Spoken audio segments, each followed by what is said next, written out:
Welcome back to Forbidden Knowledge News. I'm your host, Chris Matthew. Tonight I want to welcome back to the show Billy Carson. He is the founder of Forbidden Knowledge, Inc., the best-selling author of the Compendium of the Emerald Tablets, an expert host on deep space, as well as Gaia's original series, Ancient Civilizations. He recently earned a Certificate of Science at MIT, and he is also the CEO of First Class Space Agency in Fort Lauderdale, Florida. His agency is involved with research and development of alternative propulsion systems, zero-point energy devices. He is also a presenter at the upcoming Forbidden Knowledge NewsCon. Billy, welcome back. How are you?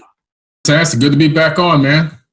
Well, thank you so much for joining us. Now I think is a perfect time to have you, because I believe the only way that we can even attempt to understand what's going on today, and I'm not just talking about, a current global situation, but modern history in general. You have to look at our ancient past, from mysteries of the cataclysms to hidden knowledge kept by the same ruling bloodlines. And I really believe that no one right now knows what's going on with the true nature of what's occurring globally right now. But that being said, do you have any thoughts on what's currently unfolding on our planet? Well, it's a twofold thing that's happening right now. One side of it is it's the yin and yang story at all times. So on one side is the dark side, and that dark side right now, as you can see, the dark side is pretty much trying to engulf this planet.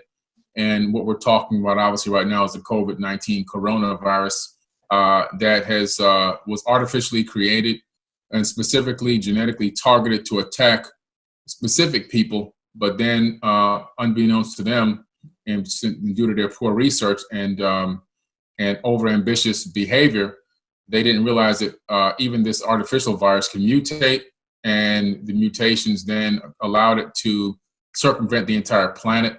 And basically, now we're in this global pandemic situation. So that's one side of it. I think they lost containment, and what they really wanted to do was utilize this thing as a bioweapon to take back a particular economy of a particular country and allow themselves to gain ownership of some of those trade routes. In other words, if a country like China, for example, is producing 90% of the world's pharmaceuticals and 90% of the world's goods, well, what a perfect way to break that up and now reestablish those industries in other countries, maybe India and other places, and then put yourself on the board of directors of those corporations and eat and get some of that money that's already going to happen because people are already buying these goods anyway. And then, the fact that a lot of these pharmaceutical companies were utilizing China to produce their pharmaceuticals, even though they weren't in China, what a brain fart that was, obviously. So now that has been broken down and broken up and split up, and I'm pretty sure 90% of the world's pharmaceuticals will not be coming from one place anymore. So there's a total financial agenda with that. It was also a market agenda because Ray Dalio, who's a multi-billionaire financier, and he runs a $150 billion hedge fund. Back in November of 2019, I posted on my accounts that Ray Dalio, there's an article, I think it was CNBC News or business.com, one of those two, that he had put a $1.5 billion put on the market to crash in March of 2020. This was done back in November of 2019. Obviously, in a $1.5 billion, $150 billion hedge fund, there's a lot of elites involved in that money there. There's a lot of big people involved there. They obviously had some foresight and foreknowledge as to what was coming. And what they did was they said, okay, we'll put 1% of our 150 billion up on the market to crash in March of 2020 because we're thinking that whatever this is coming, maybe they didn't know the specific name of it, maybe they did, but whatever's coming is gonna affect the global markets. And they made the right bet because they made between 50 to 100 billion dollars in March off of that put, that options put. So this is something that was planned, something that was thought out, probably from more than 10 years ago. Even they don't think about what's going to happen Friday when they get their paycheck. These elites, they think for millennia ahead. So this was planned long in advance. Just another one of these things that they unleash on the world, the Dark Brothers, as Thoth talks about in the Emerald Tablets. The positive side of this, on the other side that's happening right now, is people are realizing a lot of things right now. They're realizing that they had a stranger in the house called their spouse. You know what I'm saying? They're rediscovering that, oh my God, this person actually is a person that, that I fell in love with, and we live together, and we have a family together. Also, I think people are rediscovering their kids. On my feeds, people who have never posted before are doing family events or posting family events now. And I see them with their kids a lot. We're not letting the kids be babysat by video games any longer. They're actually interacting with their own parents, and I think that a lot of people have a lot more time to take a journey to inner space right now and meditate, focus on themselves. Also, I think a lot of people, what's going to come out of this, a lot of people are going to become bit entrepreneurs, because there's a lot of people that now have the time to take advantage of some of the things they've been thinking about. And they've been thinking about things moving into the virtual world, and there's a lot of opportunity there right now, especially if you can put yourself in the middle of two particular things that need to be put together, and you can be in the middle of that, you can make some revenue. So I think there's going to be a lot of positive also, even an elevation of consciousness coming out of this, as people begin to realize that the governments of the world are just, poking around in the dark, and who needs them? We can think for ourselves. So it's going to be it's a combination of both. The dark brothers are trying to do their thing, but human beings, true human beings, will always seek the light. Yes, and we are seeing that right now. We've been seeing an awakening across the board for a few years now. And like you said, the good things about this, it also kickstarted another movement, another awakening movement for those who were kind of still on the fence or sleeping. Now they're questioning things. More people are questioning things. And like you said, there are great things happening. People spending time with their family, getting to know themselves, getting to know consciousness.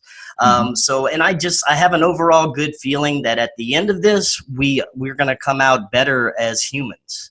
Yes. I think it's an evolution process as well. Now, when we look at our current control system overall, we can tie this back to the same ruling bloodlines. I mean, can we actually go as far back as the Sumerian Kings list suggests? Oh, yeah, we can go back to the Sumerian Kings list for sure. One thing, and this is probably one of my biggest areas of research over the years, is the bloodline that is ruling and controlling this planet till this very day. And when you go back to the Sumerian Kings list, you discover that these Sumerian kings, antediluvial kings, ruled the earth for hundreds of thousands of years combined. Even some ruled for 14,000, some ruled for 28,000. I mean, these people had enormous lifespans. And this Sumerian Kings list is not even a mystery. It's on display at the Ashmolean Museum in Oxford, England, right in the center display. So this isn't even a secret. This should be taught in schools. I mean, you should learn this in elementary school even. But we weren't taught about this, but it's out there, and it's a real thing.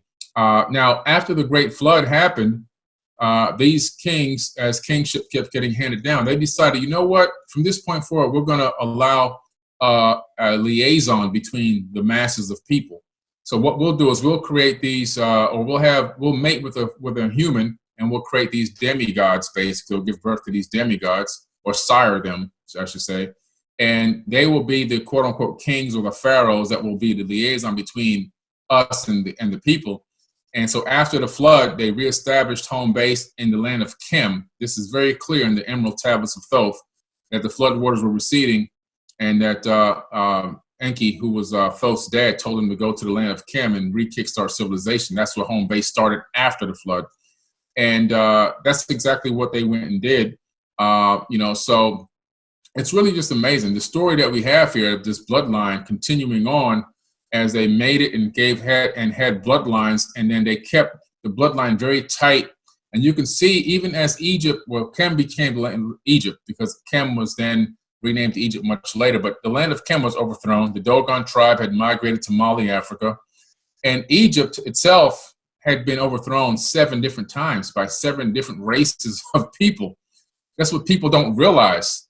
And as this happened, and pharaohs were then leaving out of Egypt and migrating across, especially after Alexander took over, and royal families were leaving out and migrating across Arabia and mating with them, and migrating up into Europe and mating with Europeans, but establishing the monarchy up there that they were taught. This is the bloodline that links into the Plantagenet line. And that Plantagenet bloodline is directly connected to, for example, John Lackland, the king that signed the Magna Carta. And ironically, all the presidents of the United States, except for Van Buren, are directly related to John Lackland. So this bloodline that's running, and that includes Donald Trump, that includes Obama, because the bloodline can be tracked down the mother's side. Obama's mother is a Caucasian woman named Stanley Ann Dunham. And what's really amazing is, if one or two people or three people are related, okay, then you can say, oh, this is a coincidence. But when you find out that they're almost all related, including non-presidentials, like Dick Cheney is Obama's cousin and Bush's cousin.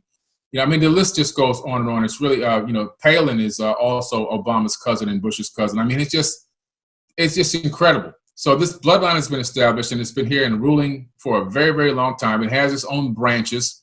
Rothschild and Rockefeller Foundation, oversee the majority of it and make the majority of the decisions from the very top. But they still have somebody they answer to as well.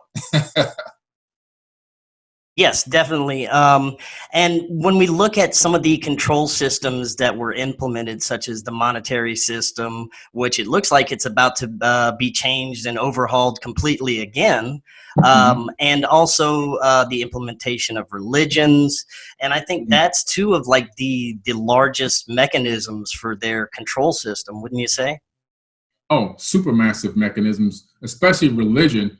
Once they realized, okay, we can keep them under control with these religious ideologies, they really implemented a very, very strong system, and then they, by blood, torture, and rape, implemented it around the entire planet. So when you talk to a person that is into one of these religions, which is the most prevalent one is Christianity, you realize that they really do believe that it was spread around the planet by love and prophecy, when in true reality, it was spread around the world by terror. How Christianity became a global phenomenon was due to the papal inquisitions. And the popes, under the Pope's orders, 80 million people were tortured and murdered around this planet to bring Christianity around the entire planet. And wherever they went and conquered and Christianity didn't exist, they raped, beat, and tortured those people into speaking their language and believing in their religion. And it was done so deadly, with such deadly force, that it really, after 2 generations, it just became, this is it. Those people actually believe, like a person from Mexico thinks that they're Spanish. They think they're Hispanic. No, you're an indigenous Mayan. You're an indigenous Aztec. You're not Spaniard. But that's how hard it is to break these cycles. Once they beat it and burn it into you like that, after 2 generations, that it just becomes part of their makeup. They just believe this is what it is, and it's taught from birth, and the programming begins very, very early. In the case of slavery, you had it where the slave master would sit in the church with the congregation, and they were only allowed to read specific verses, and especially the ones that okayed slavery, which are in the Bible. Even Jesus okayed slavery himself in the Bible. So it's a very controlling thing. It's a thing that really can control massive populations. And, you saw that in that movie that had Denzel Washington. I forget the name. It was a post-apocalyptic movie. And the basis of the movie was that the evil guy was trying to get his hand on one Bible so that he could take over the world again.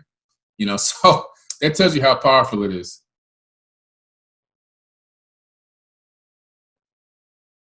Sorry, I was muted there. Now, I'd like to look at some of the positive aspects of our ancient past. And you did an amazing job with the Compendium of the Emerald Tablets, kind of breaking it down for people.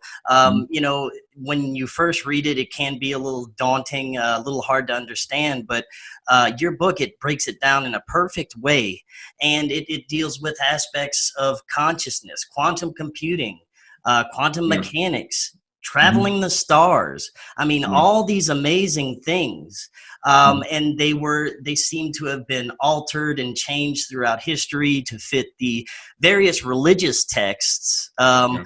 But this original, manuscript, if you will, it's amazing the things that we can unlock and learn about humanity. Right, absolutely. There's two versions. One is Doriel's version and one is Roger Bacon's version. I took a little bit from both, and I really broke down these tablets as I started to discover a lot of incredible secrets of esoteric wisdom, knowledge. When I learned what I learned from some of the pyramid priests myself in person in Egypt, also I combined in there. And as I related what I learned from the pyramid priests with what I was reading in these tablets, I realized the correlation, and I realized that they themselves were just passed down this knowledge from these ancient tablets. And it was really amazing to see, for example, in one of the opening scenes in the Emerald Tablets, Thoth lands in the land of Kem, and as he opens his doors to his ship, because the ship descends down to the land, and he opens his doors to the ship, the barbarians come to attack him, and he raises his staff and he sends out a ray of vibration, stopping them still as stone in the mountain. So he literally used a beam weapon to freeze them in their tracks. Now, when I was reading that, I said, wow, the military has something similar. I had already heard about it called the active denial system. So I talk about this in my book. So I always compare the ancient text to what we have right now. And I do a side-by-side in the book. Active denial system, the military, if there's a crowd of people coming to riot or attack, they have a beam that they send directly at that crowd, and it can freeze you in your tracks, make you feel like you're on fire, make you feel like you have to vomit, make you feel like you're in pain. They have various frequencies that do these things to the human body and cause the crowd to disperse. So we have the same exact technology right now. So I relate these things talked about back then to what we have now as modern technology, the ability to transfer consciousness into another body, which we're working on now. And I show actual science articles in my book talking about us working on that right now and having some success with DARPA with the Avatar project and also with the 2045 project in Russia, where they've transferred animals' consciousness into an actual computer. So we're on the same path as the Emerald Tablets. Yeah, you can see how it's unfolding. And when we look at the physical evidence for this, such as what seemed to be a worldwide culture, spirituality, certain beliefs and practices, and building methods, it seemed to be a global civilization. At that time, they shared ideas and spiritual beliefs and building methods. And we can actually go back and look at this and physically see the evidence of this with, such as great researchers like yourself, the information that you're bringing forth. Thank you. Yeah. All this stuff was in there. Even Thoth says he built the Great Pyramid, and he built it to withstand Earth's force and remain through the years. And when you begin to analyze a lot of the stuff he's talking about, he talks about manifesting solid bricks through light and consciousness, conscious thought. And so I compare it with an article that I discovered on physics.org, where we just ourselves 2 years ago discovered how to create physical matter from light. So once again, we're just now catching up to the ancient past. There's nothing new under the sun, literally. That's an actual true statement that made it into the biblical text, because there is nothing new under the sun. We are only rediscovering everything that already existed. And the ancients did it. They even had meters back then. Meters per second were measured. You can look at the longitude of the Grand Gallery inside the Great Pyramid and discover that it's got the exact coordinates, which are the same numbers of the speed of light in meters per second. Well, people go, wait a minute, we just discovered meters per second, meters and metric system and meters per second. That's all new, right? In the last 5 decades. No, not really. If you look at the Proto-Sumerian cuneiform text and tablets that were discovered in Mesoamerica, of all places, not in Sumeria, you discover, and they're in the museums, you discover that they had a metric system all the way back then, 6,000 years, prior to 6,000 years ago. So everything is new. Everything is just rediscovered. Nothing's new. And when it comes to us as humans, we can also look at the evidence that's at some point in our ancient past, we had, I guess you could say, an upgrade in our DNA, brain size. And it seemed to be, all of a sudden, and it coincided with this advance in technology across the globe that we saw this, all of a sudden, these great inventions and these great technologies start coming forth. Yeah, they definitely genetically tinkered with with us. Now, when you look at the cuneiform tablets, specifically the Enuma Elish and the 7 tablets of creation, I like that that work of writing because it predates so many other more modern authors. This is cuneiform tablets, direct translation, and it was translated long before Zechariah Sitchin existed, Gerald Clark, me. We weren't even, none of us were even born. Not even Zechariah Sitchin was born when these tablets were discovered and translated. And that's why I love them so much. So nobody can try to say, oh, this guy did this and this guy. No, these cuneiform tablets were translated by scholars at Cambridge hundreds of years ago, long before, we were even thought of being born. And that's why I like them. And they talk about a war that was getting ready to happen where the Igigi working class Anunnaki were working on the planet Mars. They were mining Mars for resources. Mars was kind of similar to what it is today. It was habitable, but very harsh. And they were complaining about the workload and the harshness and the fact that also they didn't have any women. So they decided to have a coup and come to Earth. These are the sons of God that fell. These are the fallen angels. They fell from Mars to Earth. They came down from Mars to Earth. They're all sons of Anu, and they were going to go to battle against the kings of Earth, which was Enki and Enlil. And Enki said, "Wait a minute, let's stop this war. Let's not go to war. I have an idea. There's an existing being on this planet, which was an existing hominid, probably our cousins, and we can genetically modify them. We can add our essence to them," he said, which is genetic modification, and make them do the work. So what they did was I think our cousins might have been more advanced than us spiritually, but not technologically. They disconnected a few things from them and reconnected a few things and added their DNA. They did it in vitro fertilization with Isis, and she then gave birth, and then Hersag, whatever you want to call her, she's got many names, gave birth to the first Adamu, the first modern man. After many, many attempts and cloning and everything else failed, they decided to go that route, and they created the most advanced human, which was Homo sapien, which was Adam, the first man, Adamu, they called it. But the way we were created in a way, and Enlil got mad about this with his brother, that we can literally supersede, we can advance past the Anunnaki. We can advance past them because we were created in a way where, you know how a baby comes out, a human baby comes out, can't even walk, can't feed itself, can't do anything. Well, we were created in a way like that consciously, where came out lower than we were before, but we have the ability to excel even further than where we were. And Lil discovered that Enki did this, put this in us, a disability in us, and he got very angry with his brother because he said, we outnumber them, and if we realize how powerful we truly are, there's nothing to stop us. So that's really incredible, and I love the message there because it shows that we are truly powerful beings, and there are beings out there that come to just monitor and observe us because they know the capabilities and the power that we have. We just haven't figured it out yet. When we look back at these ancient texts, it always seems to me that Enki was the more compassionate one. He had more of I guess you could say, a love for humanity. And I guess it shows even today that the split in these ruling factions. Would you agree in that? Oh yeah, absolutely. It's the same thing. You see it's like Cain and Abel, man. You have the Canaanites. So Cain was kicked out, and he went over, and I think he crossed the ocean and went down into Mesoamerica even. But you have the split between the two sides, and it's very, very clear to see.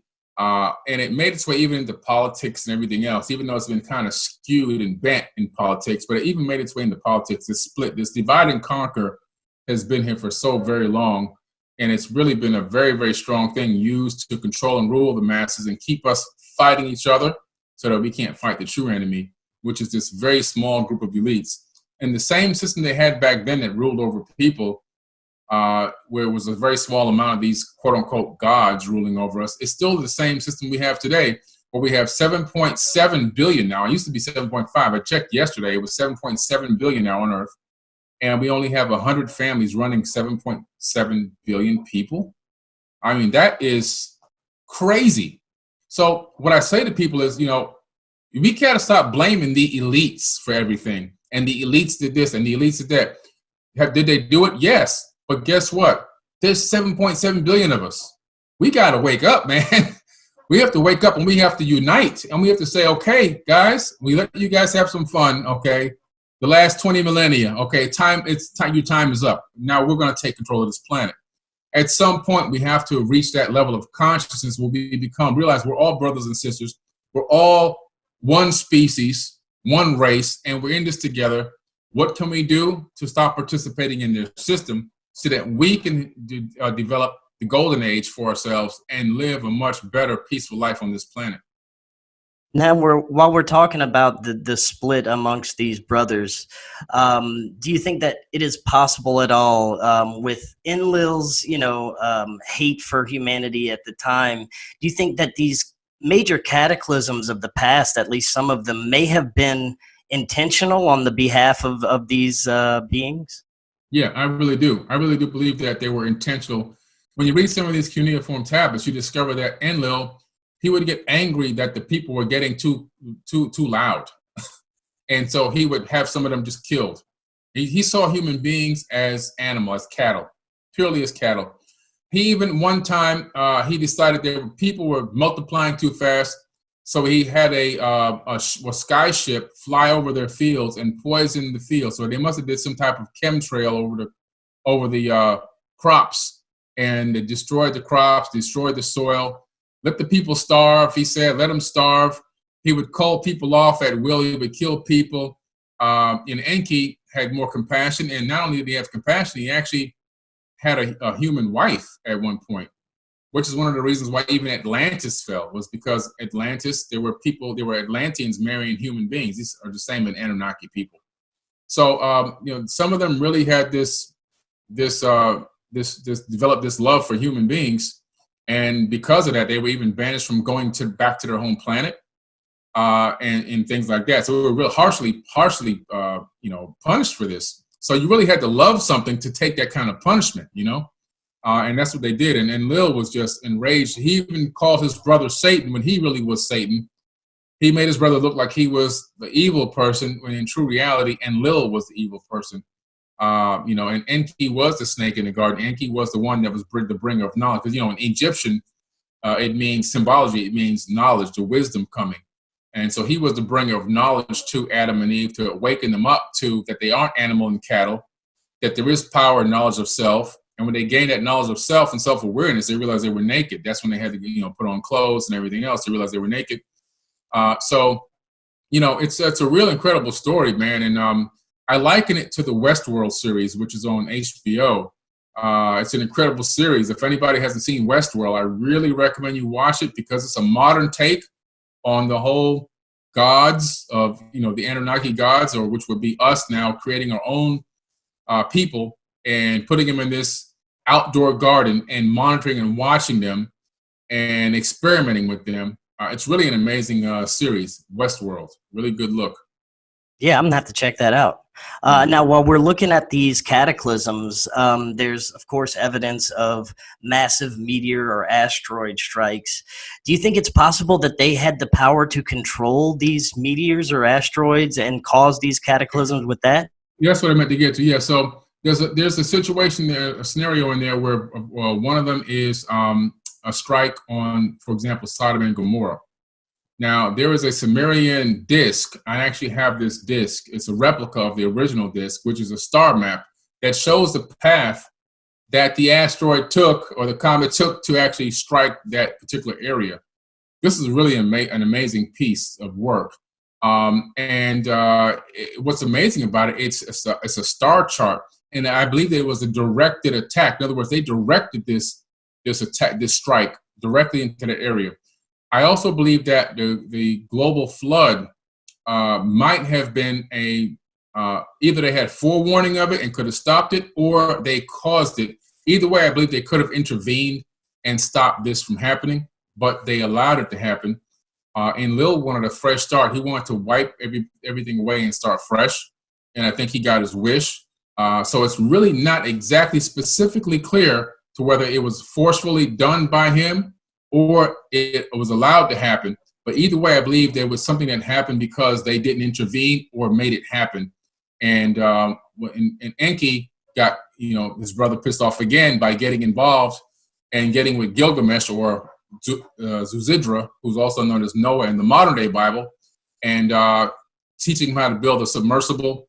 It was actually round. It wasn't a square boat like was described in the Bible.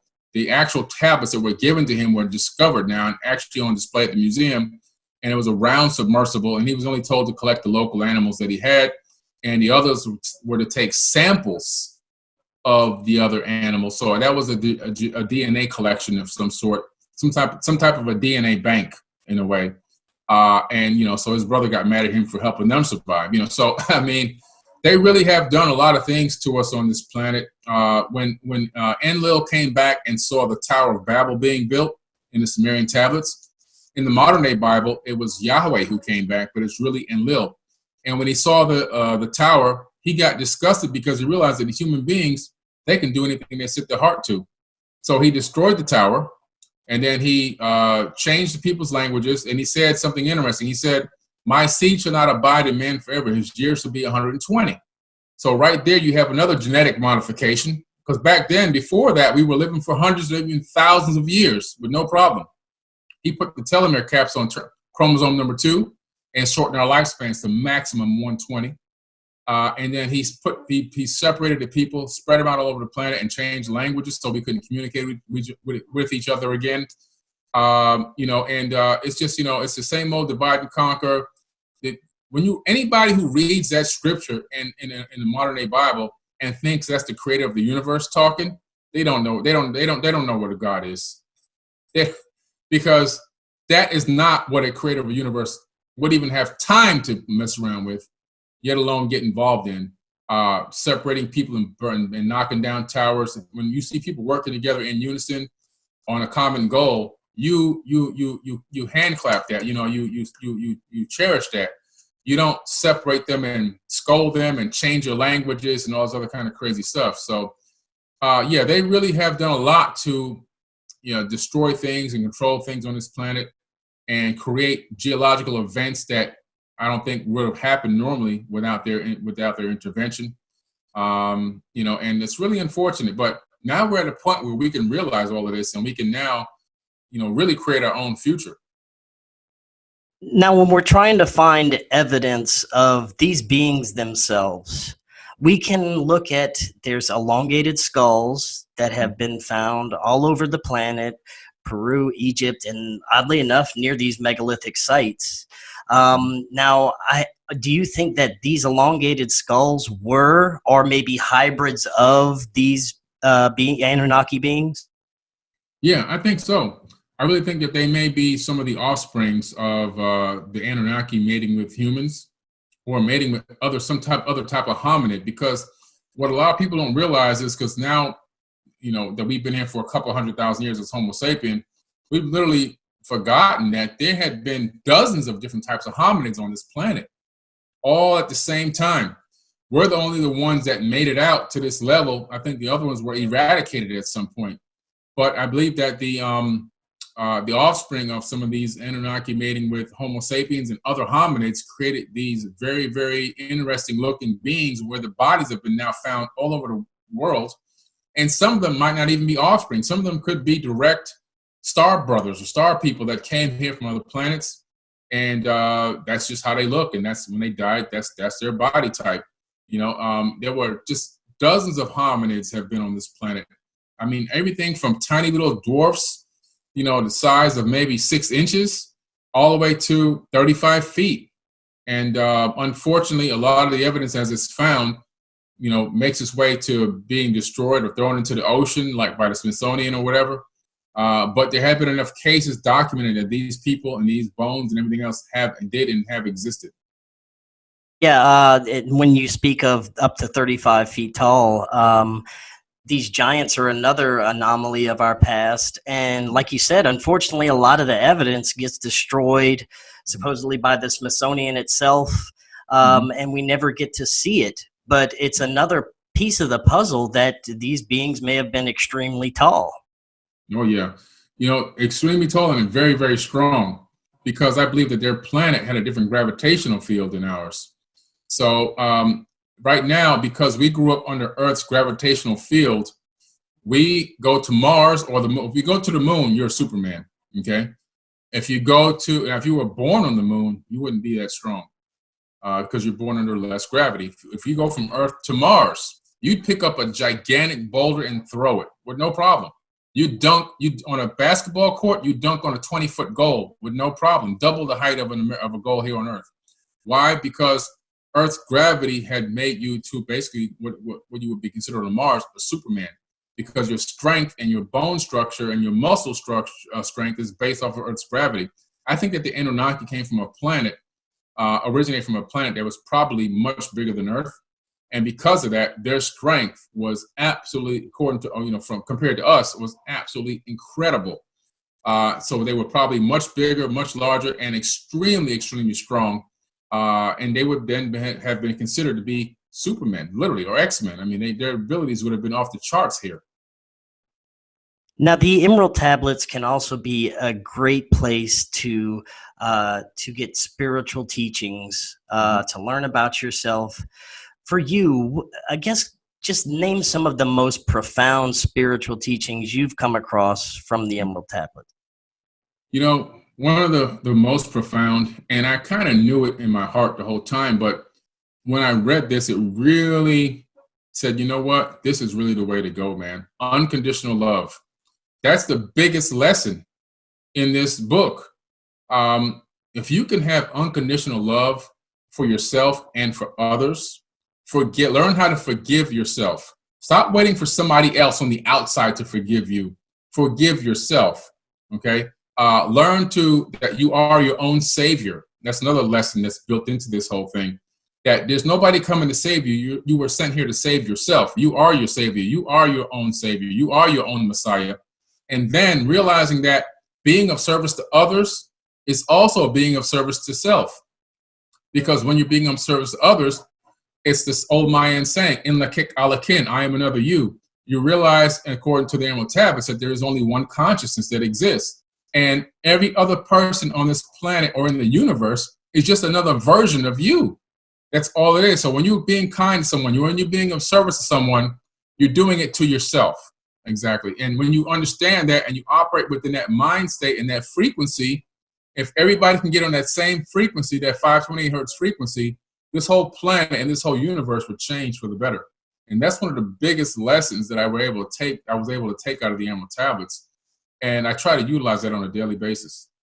You also brought up an interesting point that basically everything is connected. We're all connected to each other, and that's another aspect of the Emerald tablets that they bring forth is we live in a possible multiverse with Yes. multiple realities occurring at the same time, right? Absolutely. Yes.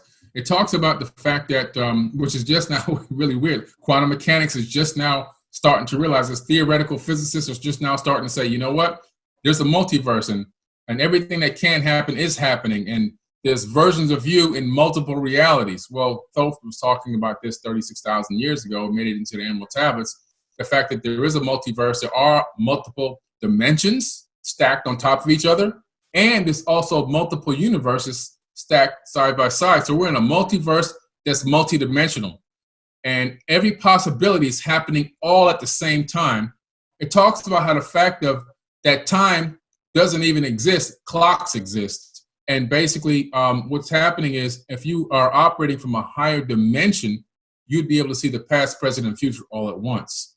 Thoth had mastered this, and he had mastered the capability of even utilizing these portals to travel throughout the universe and visit other planets and watch civilizations rise and fall outside of time. So this is incredible. I mean, incredible stuff. And this is, and we're just now getting to this level with supersymmetry and quantum physics right now in theoretical physics. That's amazing. And some of the things that we may see in our upcoming future, like you mentioned earlier, repeating what we saw in the ancient past, extremely advanced technologies that, things we couldn't even imagine. I wanted to ask you, though, do you think that these beings, some of these original Anunnaki beings, Enlil, Enki, even Thoth, do you think they're still around today somewhere? Yeah, I believe that some of them are still around. It appears that the only thing that could stop them from living this long would be getting killed or murdered. And even then, they had a lot of capabilities to bring people back to life. They had real advanced technology, man. You got to realize they were 1 million years ahead of us. Okay, that's the estimate. They're about 1 million years ahead. For them to land here 450,000 years ago and set up a base camp here, set up one on the moon, set up one on Mars, and the technologies that they utilized to do that, you already had to be close to another 400,000 or 500,000 years to get to that point. And then they landed here 450,000 years ago. So I estimate that they're about 1 million years ahead of us. Their technology is outstanding, and they've also integrated technologies into their bodies, which gave them the godlike features. So if you see somebody, that can fly, for example, or has boots on, you don't know if they're, in ancient times, this guy's boots are anti-gravity boots and he can levitate from his boots. We don't know, We're just now developing these jet packs that you see guys flying around at the arenas in now. We just now developed a pack that goes on the back, a delta wing that goes on your back with jets built into it. And you see human beings flying alongside jets now. This is amazing stuff that we're doing now, but imagine this existed way back then in ancient times. These Anunnaki had this technology, and because we were so less advanced technologically, everything looked like it was a miracle of a god. And in true reality, it was just technology. We just developed this one piece of technology that you could put on the back of your ear. It was done at Harvard, and it taps into Google. And without any wires or nothing, it talks directly through the bone. So it vibrates and sends it right into your brain, what's being said. So you think about the question, and then the answer comes back through your bone, right into your ear, right from the internet. So you know everything. And imagine if you're an Anunnaki and now a human being's asking you questions, and you've got all the answers because you got this thing built into you that you can just query through your thought, and it comes back with all your answers. You look like you know everything, but it's just technology is all it is. Now, when we look at the technology of today, you're CEO of First Class Space Agency. Let's start there. What type of technologies are you working on? I'm working on the very first thing I did invent, which actually physically exists right now, is a deep cycle battery, an AMG deep cycle battery. I was able to triple the amount of amp hours through a special thing that I discovered, and I incorporated it into the battery. So right now there are several countries looking at that battery because a small house can stay powered for at least 4 to 5 days. You can even connect a 3,000 watt power inverter to it, and you can connect power tools to it, and you can run power tools. And because it connects to a solar panel that's portable, you can charge it and you can have it on indefinitely. And you can also rapid charge it as well. It will take a rapid charge too, so you can have both. And it will kick in instantaneously in case of a power outage or a brownout in your area.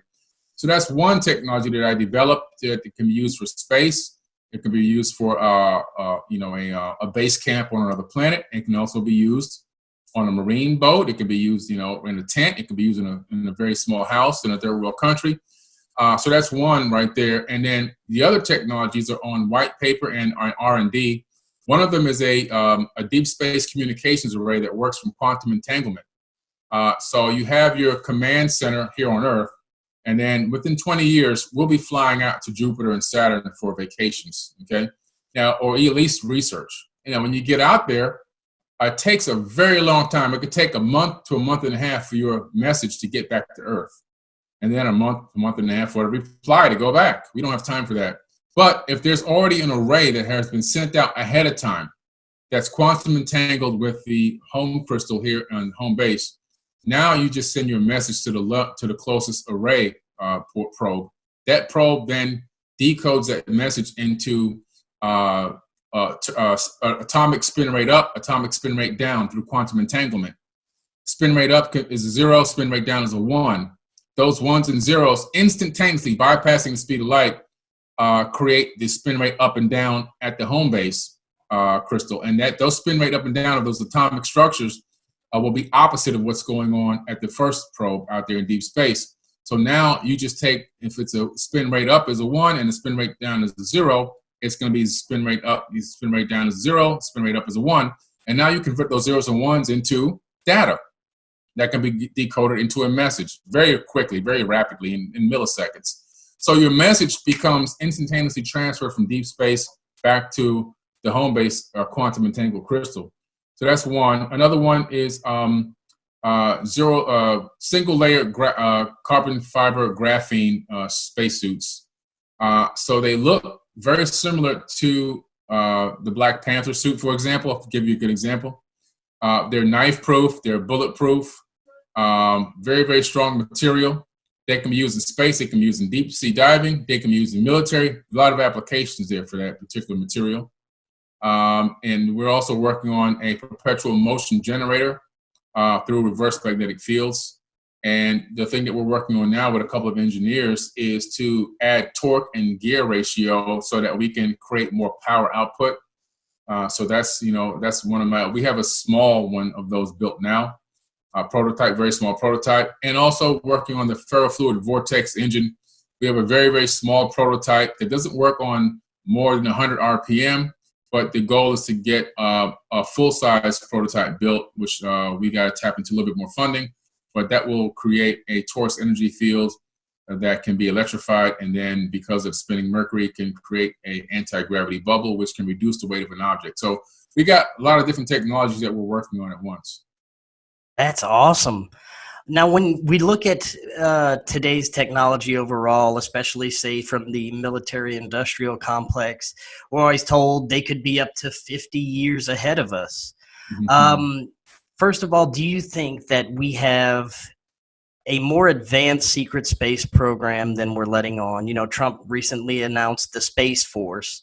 Mm-hmm. I personally believe we've had operations at least beyond our atmosphere for a long time. What are your thoughts on that? Oh, we've had the Space Command. The Space Command.mil is over 10 years old. I mean, itself. That's been online in a military, branch of the government. Space Command. It's been here. What's happened with Space Force is they've been siphoning trillions of dollars every single year out of the budget into these secret space programs, and then now everybody keeps saying, "Hey, where the hell are you sending the money? We want to know where this money's going." So they got tired of that, and people, even congressmen and senators, asking, "Where's the money going?" So now, okay, we're going to create the Space Force. Now, this is where the money's going. It's going to the Space Force. So there's no more hiding the trillions of dollars anymore. This is where we're sending it. This is it's just another thing to say, okay, this is where the money's going. Is it real? I believe it's real. Do we need a Space Force? I think we actually do need a Space Force, in my personal opinion. I think that there is a secret space program. NASA is more like a front, using rocket propellant, and we're still using combustion engines in our cars. For goodness sake, what are we doing here? And the fact that trillions of dollars have been given to them, and all they can do is burn liquid propellant to go into space. I mean, come on, they really have a back end program, and proof of that are the space shuttles that still take off every single few months. There's military space shuttles. They take off. They don't have all those rocket boosters. They take off under their own power and go straight into space, and they don't come back for over a year sometimes. Where are they going? They say, oh, they're just orbiting the planet and they're doing top secret missions. I think that those are cargo ships going to Mars. That's my personal opinion. That's what I was just going to ask you, if you think that we're as far as Mars already and we possibly have operations existing there. I think there's already operations on Mars and have been for a very long time. I truly do believe that we were already on Mars when Kennedy made his speech about going to the moon. Just a very small remnant. I think that there's already military bases and everything else already existing there from some of the space anomalies that I detected from the images that we've looked at. And that when these billionaires leave Earth to go to Mars on that one-way ticket with Elon Musk and some of the other guys, billionaires aren't leaving this planet and all the creature comforts of this beautiful Earth and all their butlers and maids and their nice sports cars to go live in a tin can until they die. Not going to happen. There's an infrastructure being established there for this breakaway civilization. And when they get there, they may put on the suit and come out and wave to the camera, But when they go behind that hill and turn that camera off, there's structures back there. There's infrastructure. There's underground bases. Everything that they need to survive and live a very good life is there. All of a sudden, they discovered water on Mars, oxygen on Mars, magnetic field on Mars. The soil is great for growing crops. All this is now being released directly by NASA. So it, it's they're going there for a reason, and they're gonna create. Well, they already have the place there called Elysium. Ironically, that movie talked about that. Matt Damon, I think, was in that movie, right? Where only the rich and powerful go to live this, this unbelievable pristine lifestyle, while the poor and people suffer and die here on this, smog-filled planet. So it's really interesting. So that being said, the moon is obviously a perfect docking station if you're going to be traveling to the Mars. So we obviously must have operations there too, right? Yeah, I believe that we've been establishing communications with the moon, and I think that there's people still living on the moon or underneath the surface of the moon. And I think that we've been negotiating with them for a very long time. And I don't think that because I'm just a conspiracy guy. There's a few things that happened after Apollo. One of the things is they left a particular type of satellite that can receive a laser beam signal there. And they sent a communications packet to that satellite on a consistent basis. Why are we sending a communication to the moon and nobody's supposedly there? What's the purpose of sending communications to that satellite? Why even leave it there, and why are we communicating? And who's getting these messages? Another thing that happened was through the Freedom of Information Act, we got the black box audio and the redacted black box text documents from the Apollo 11, whereas they're flying over some of these craters looking for the landing place, one of the astronauts says, those conical craters down there, and look at them. The conical crater means he's trying to say dome structure. That's dome structure. And then Neil goes, wow, I bet the people down there never get out. That's on the Apollo 11 black box. Then when they flew around the backside of the moon in one of the missions, their comm was taken over. So their comms went down. Comms were disconnected from Earth comm, because when you go around the backside of the moon, you lose your signal. At least at that time, because we didn't have orbiting satellites to pick up and transmit like a communications array, right? So you go around the backside of the moon, now you're completely blind to Earth. What happened was something tapped into their comm frequency and started broadcasting music. It was coming from the surface of the moon. It sounded like an orchestra, they said, or it sounded like a choir in a way. Very strange, but they all were going back and forth. Oh my God, I can't believe we're hearing this. There was a lot of chatter, and all that made it to the black box. It made it to the redacted documents. It's all verifiable, and it's publicly available. It's not even a conspiracy. So I really do believe that, we've established some kind of communication. I believe that now that we're going back to the moon, an agreement was made, and I believe that there may already be some sort of small installation there that we go back and forth to on a consistent basis, as well as we try to reestablish or build this advanced Mars colony to make it this new Elysium place, It's fascinating. Now, in closing tonight, you talked earlier, we both talked about it, this mass awakening we're seeing. We've been seeing it for years, but it appears it just got a massive kick in the ass, and more people are awakening and becoming aware of things.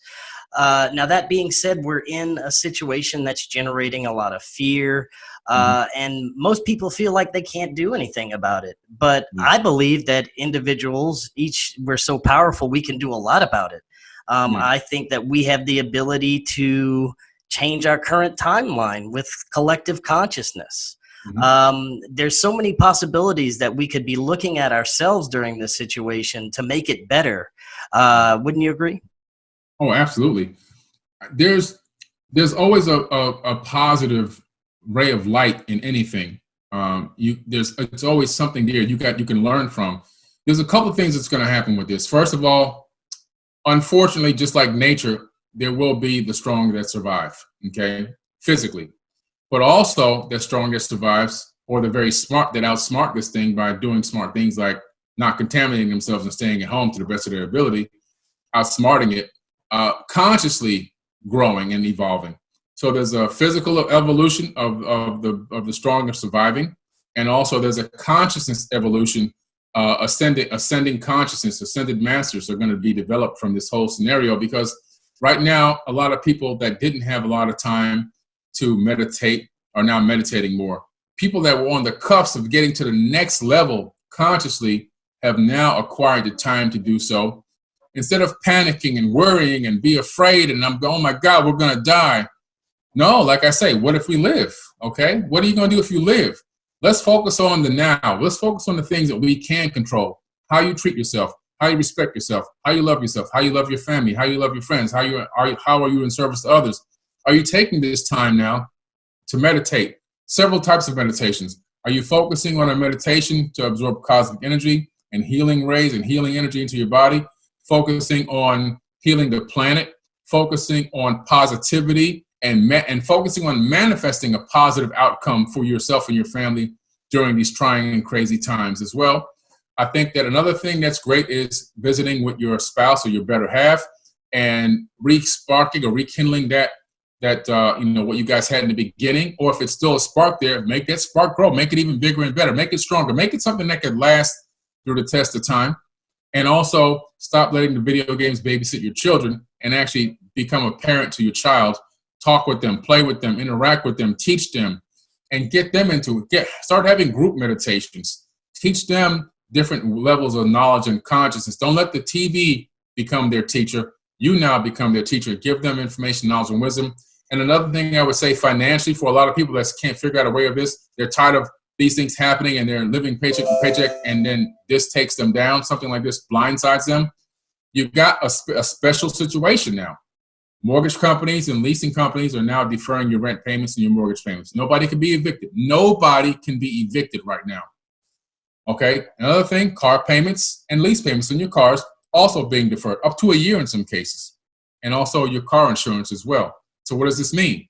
The money that you were going to pay these other companies to keep your roof over your head, to keep your car and everything, take that same money now, call them up, negotiate the deferments. Negotiate the deferments on your cell phone bills. Negotiate the deferments on your light electric bill. Get all that pushed back. They're going to add it to the back. Now, take the money you were going to give them and invest it into yourself. Find your passion that you've always wanted to do. Your passion. Find your passion. Find a need for that passion and fill it with an opportunity of business that you can form. Something that has to do with the virtual world in case something like this happens again. You don't want to be stuck in a brick and mortar business that has to get closed down unless you're an essential business. We now know that essential businesses get to stay open in certain cases, but still back it up by something virtual. Invest that money into your own business. Get a domain name, get a corporation, research the business, research what you have to do. Start from the ground up, put your goal sheet together, start doing your manifestation meditations, build your short-term, medium-term, or long-term goals, and invest that money into yourself, into your own business, so that when this happens again, something crazy happens again, you're not worried about what am I going to do. You have something already building and growing, and maybe even now more dominant than what you were doing before. And then you can branch that off into multiple streams of income so that when something goes down, you always have something coming in. That's what I would say to the people. See the good in everything, go to inner space, and use this opportunity now to generate something for yourself. Yes, that is excellent advice. And Billy, thank you so much for coming on tonight. Before you head out, let everyone know where they can find your work, website, social media, everything like that. Please visit Forbidden Knowledge with the number 4, forbiddenknowledge.tv, my new TV network that I just launched. It's doing very, very well. Over 1,200 episodes of great content up there right now. You can find me on Instagram, Facebook, Twitter, Tumblr, anywhere at Forbidden Knowledge with the number 4. Thanks for your support. Thanks for watching. And I want to thank everybody for just taking the time to spend a minute to learn something by watching this episode. Definitely. Thanks again, Billy, and you enjoy the rest of your evening. You too. Thank you.